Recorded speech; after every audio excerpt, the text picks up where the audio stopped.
안녕하세요. 마음서점입니다. 우리는 내 몸이 죽으면 내가 죽는다고 알고 있습니다.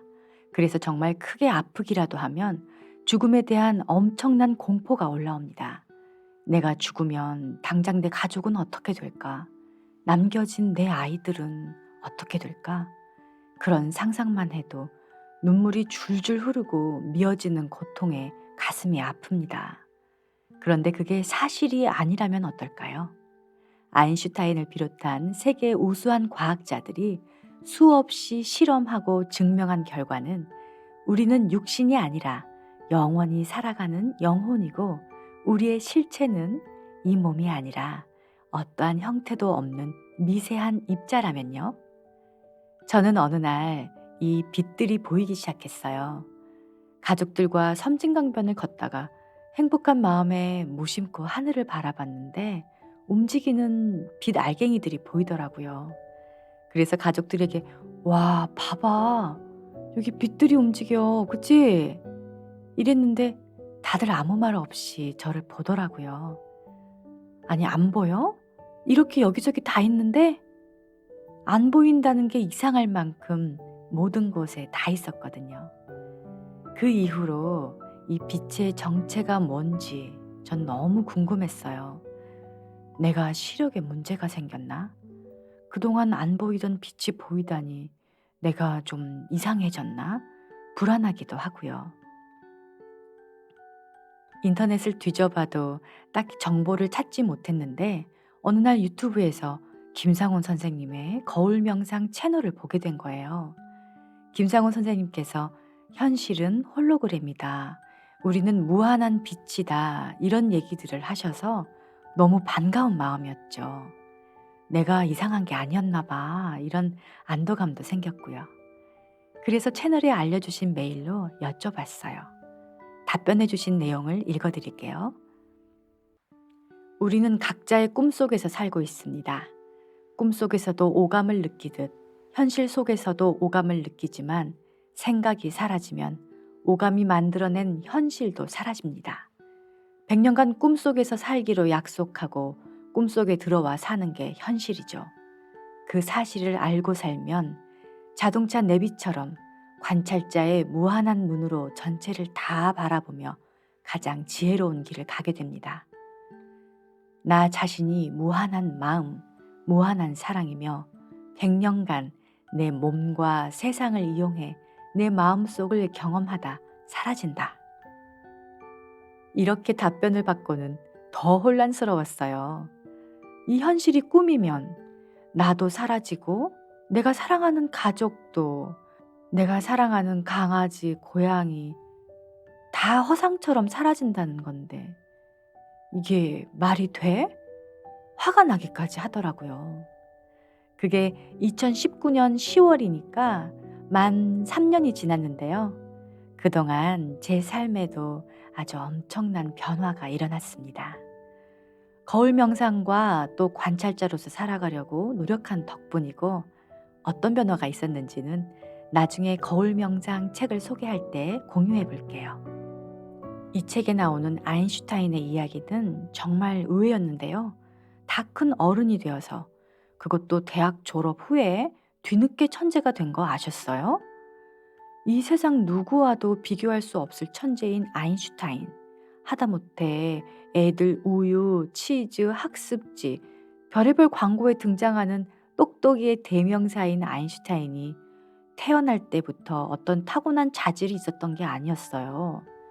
어릴 때는 아무리 가르쳐도 소용이 없는 바보라고 낙인 찍혔었고, 아버지가 우리 아들은 전응하라고 걱정했었고, 대학 졸업 후에도 자신의 무능함 때문에 자살 충동을 느낄 만큼 인생의 낙오자로 살다가 갑자기 어떤 계기로 인해서 천재가 되었다는 거죠. 뒤늦게요.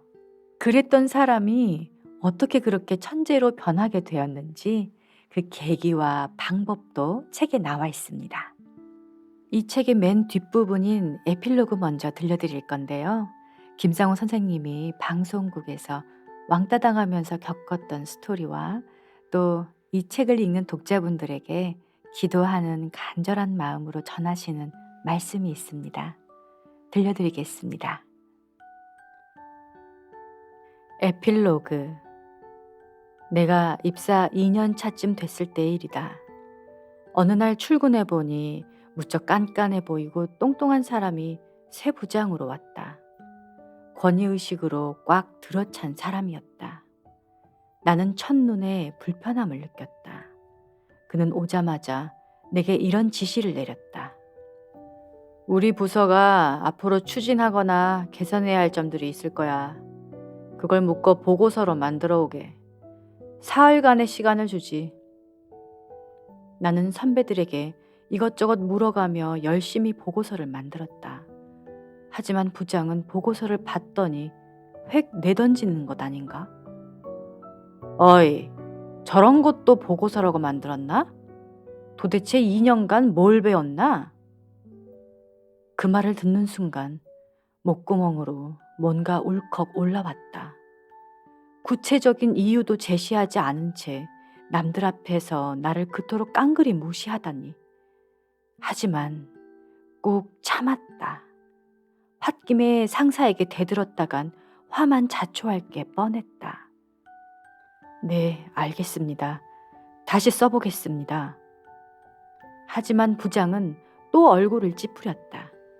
그만둬. 자네는 싹수가 이미 글러먹은 거 알고 있어. 동료 직원들이 무안한 듯 힐깃거렸다. 그날부터 생지옥이었다. 부장은 내가 인사해도 못 본 척했고 어떤 일도 시키지 않았다. 다른 직원들은 다 퇴근시켜 놓고도 유독 나한테만큼은 퇴근하란 말이 없었다. 철저한 무시작전이었다. 온갖 부정적 생각이 꼬리에 꼬리를 물고 피어올랐다. 그러다가 어느 회식날, 다 함께 식사를 마친 뒤 2차로 노래방에 갔다. 부장은 일일이 순서를 정해가며 노래시켰다. 다른 직원들은 차례로 다 노래를 마쳤는데 유독 나한테만큼은 노래하란 말이 없었다. 그의 눈에 나는 존재하지 않았다. 동료 직원들이 안 됐다는 듯 내 얼굴을 자꾸만 흘깃거렸다.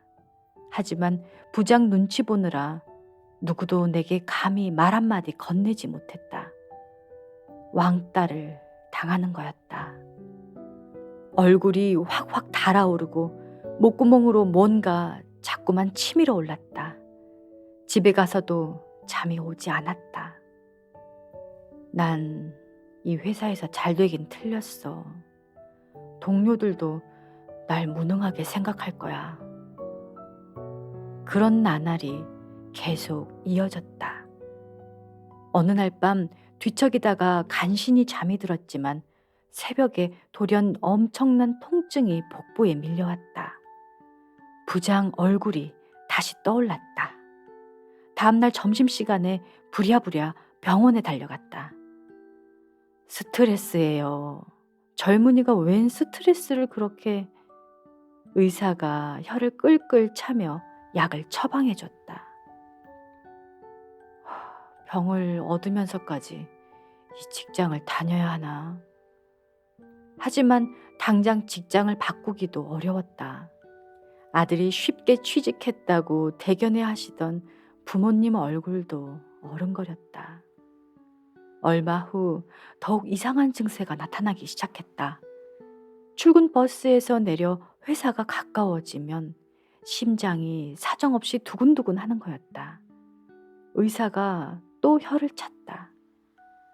불안 증세가 심하군요. 무슨 억눌린 감정이 있나요?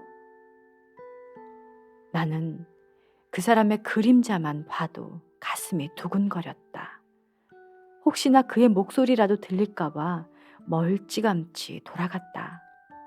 그의 얼굴만 떠올라도 내 머릿속은 과거의 고통으로 가득 차올랐다.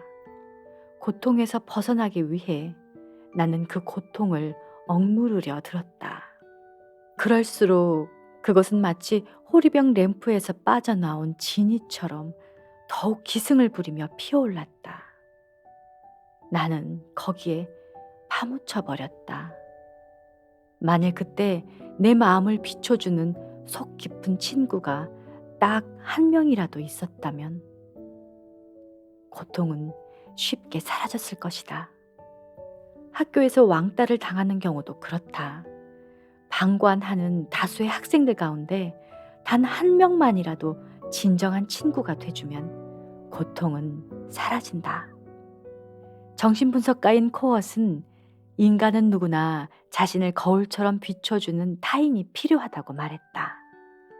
열등감이 심하고 쉽게 상처를 받고 쉽게 절망하는 사람들을 분석해보니 하나같이 어릴 때 자신의 마음을 거울처럼 비춰주는 부모가 없던 사람들이었기 때문이다.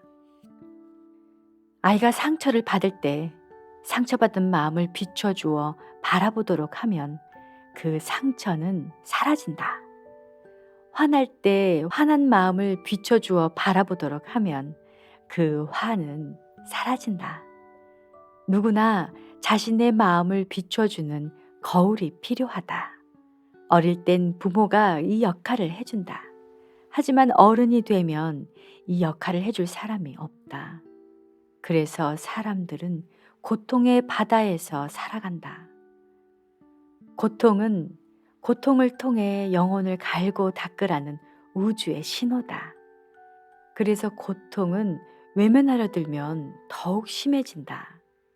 하지만 거꾸로 이 고통을 통해 뭘 깨달을 수 있지 하고 받아들여 깊이 바라보면 거짓말처럼 고통은 저절로 사라지고 값진 깨달음이 찾아온다.